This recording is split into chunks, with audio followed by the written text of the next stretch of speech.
Welcome cheese makers and meatballers. This is the second part of our focaccia making. So in the first part we made the dough and we left it to prove in the fridge overnight. So this has been in the fridge overnight, 12, 14 hours. And I've taken it out about an hour before just to start bringing it up to room temperature a little bit. So I've taken my two pans here. I prefer to use round pans than square ones because you get a good even bake. But square ones or rectangular ones are absolutely fine. So I've given them a good coating of olive oil. That's important. It's going to stop the dough from sticking. And I've olive oiled my hands and the bench scraper as well. And again, that's going to stop the dough from sticking. And now we're going to take it out of the bowl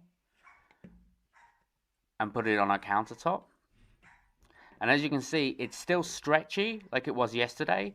But because of the way it's proved, it's much more manageable. It's much more, you can handle it a lot better. Now we're going to cut this dough in two. This is enough for two of these 150 gram tins.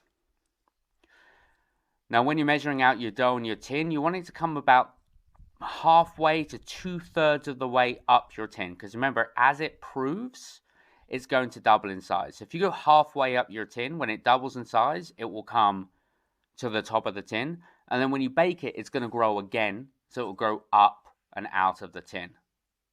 So I'm just folding it in on itself, creating a nice smooth texture on top. I don't want any breaks or tears on the top, because when it proves or bakes, it won't bake evenly. It will raise up, it will go off in certain directions. So I'm just pushing it down into the tin.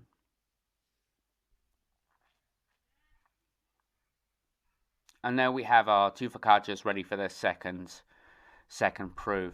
Now what I'm doing is I'm putting a little bit of olive oil on top. Now if you have excess in the pan, you can do this. If you need more, put more. And we're going to cover them with plastic and we're going to leave them to prove again until they doubled in size. Now don't put the plastic on too tight. You want it very loosely. You want to cover it so that it doesn't dry out. But enough space that when it grows, the plastic can grow with it. So here they are. This is about 90 minutes, but it was quite a warm day. It could take 2 to 3 hours. But like I said before, when it doubles in size, that's when you know that it's ready to go. So we've pre-warmed our oven to 220. And what we're going to do is we're going to coat the top very gently with more olive oil and put these dimples in. Now we put olive oil because so it doesn't stick to your hands, doesn't stretch or break the dough. And the dimples themselves help to bake for the breads to bake evenly, because the hot air goes in the holes and it gets to bake nice and as it should. So these are ready for the oven. Like I said, I preheated my oven to 220. We can do 220 throughout at this size. If it's bigger, if you're doing a big sheet tray, then you want to start at a very high heat and then turn it down after the first 10 minutes so that it doesn't burn the top and not cook the middle.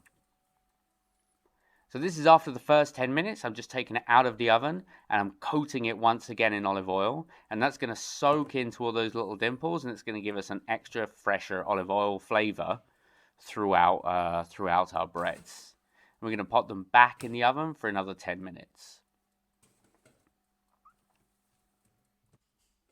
Now, I apologize for the continuity here. I'm new at making videos, so I messed this one up. Now, after another 10 minutes, this is 20 minutes they've been in the oven, we're going to take them out of the pan and we're going to put them directly on the shelf of the oven. And this, again, is going to help us have a nice, even cook. So this is after another 10 minutes, so 30 minutes in.